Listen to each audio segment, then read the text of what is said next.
Stop. Breathe. You are carrying more than you were ever designed to hold. You've been dragging yesterday into today, replaying old memories like a movie that never ends, and wondering why your heart feels so heavy. You tell yourself you've moved on, but the weight is still there. Regret. What if only, and why me? But what if the very thing blocking your breakthrough is not your future? It's your refusal to release your past. Are you carrying the weight of yesterday into your tomorrow? That one decision you can't forgive yourself for, that relationship that ended and still echoes in your chest, that moment when everything fell apart and part of you stayed there. You smiled, you functioned, you moved, but deep down you were exhausted because dragging chains always costs more than you admit. I see you. I see the way you rehearse conversations in your mind, wishing you'd said something different. I see you scrolling through old photos, wondering if the best days already happened. I see you lying awake at night, replaying that one scene that won't let you go. You think you're honoring your story by holding on to it, but in reality, you're imprisoning yourself inside it. Type amen if you know you've been carrying too much for too long. There's a man in the Bible named Lot. He lived in a city called Sodom, a place filled with darkness and corruption. God, in his mercy, decided to rescue Lot and his family before judgment came. The angels grabbed them and said, "Run, don't look back." This wasn't just physical instruction.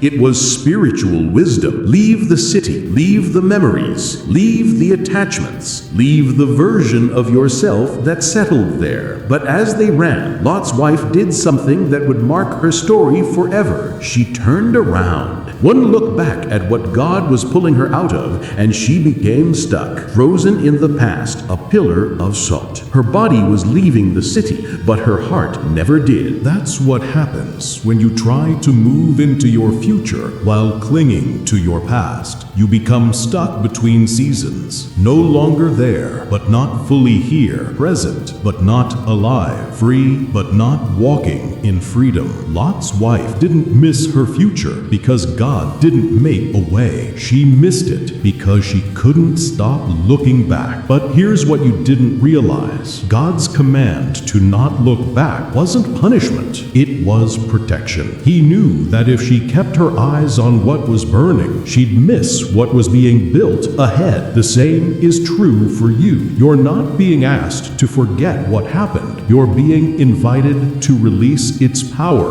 over you. This is where most people miss it. They think letting go means it didn't matter. They think releasing the past means pretending it never hurt. But letting go isn't denial. It's surrender. It's saying, this happened. It hurt. It shaped me, but it will not define me. You can honor what you lived through without giving it permission to dictate what comes next. Comment 777 if you're ready to loosen your grip on what's behind you. So let me ask, what are you still turning back to? A version of that no longer exists. A relationship God already closed. A story you keep rewriting in your mind but can't actually change. God is taking you by the hand, just like those angels did with Lot. And he's saying, run, don't look back. What's ahead is better than what's behind. But he won't force your gaze. You have to choose where you look. Within the next 30 days, your future is going to knock. Not once, not subtly, clearly. A new opportunity, a new mindset, a new connection, a new open door. But here's the truth. Your hands can't receive what's next if they're still gripping what's gone. Your next level blessing is already opening up, but it is tied to your release. No release, no room. What if the key to unlocking your best life isn't about fixing your past, but releasing it? You keep trying to go back and repair what cannot be undone, hoping that if you can just make it right, you'll finally feel worthy of moving forward. But you're worth is not restored by rewinding. It's activated by surrender. God is not waiting for you to fix yesterday. He's waiting for you to hand him the pieces. Here's your action. In the next 7 days, choose one weight to lay down. Just one. Maybe it's a name you need to stop checking on. Maybe it's an item you need to throw away because it keeps you emotionally stuck. Maybe it's a text draft you never need to send. Write that thing on a piece of paper and speak this out loud. I release this. I trust that what's ahead is better than what's behind. Then destroy the paper. Tear it, burn it safely, throw it away. Do something physical that represents a spiritual release. Lot's wife turned back and got stuck, but Lot kept moving. That's what you're going to do. You're going to feel the pull to revisit, reread, reopen, but you will choose to turn your face toward what's ahead, not because the past doesn't matter, but because your future matters more. Type Amen if you're ready to step out of the old story and into the new one. Embracing the present is where real change begins. This moment, right now, is the only place you can actually choose differently. You cannot re-choose yesterday, but you can choose how you carry it. You can choose to stop letting it speak louder than God's promise. Every time your mind drags you back into old scenes, ask a new question. What is this teaching me? Instead of why did this happen to me? Shift from punishment to purpose, from victim to vessel. Now close your eyes for just a moment and imagine yourself unburdened. No chains of shame, no replay button stuck on what if. See yourself walking lighter, smiling for real, making decisions from hope, not from hurt. That version of you is not fantasy. That's who you are when you finally travel without yesterday on your back. The path ahead of you is not empty. It is lined with possibilities you can't even see yet. Your future is not waiting on a better past. It's waiting on a braver you. The divine hand over your life is not limited by what you did, what they said, or what fell apart. But you can limit yourself by clinging to what God is asking you to release. This isn't about running away from your story. It's about finally walking forward in it. The next 30 days are your release window. One burden at a time, one decision at a time, one I'm done carrying this at a time. And as you let go, watch what opens. Watch the peace that begins to slip back into your chest. Watch the clarity that comes when your mind isn't so full of yesterday's noise. Watch the doors that start to appear, not because they weren't there before, but because now you're looking in the right direction. Leave your past behind, not because it doesn't matter, but because you matter more than staying there. Your future is not someday, it's now. And heaven is whispering, let go, walk forward. I'm already waiting for you up ahead.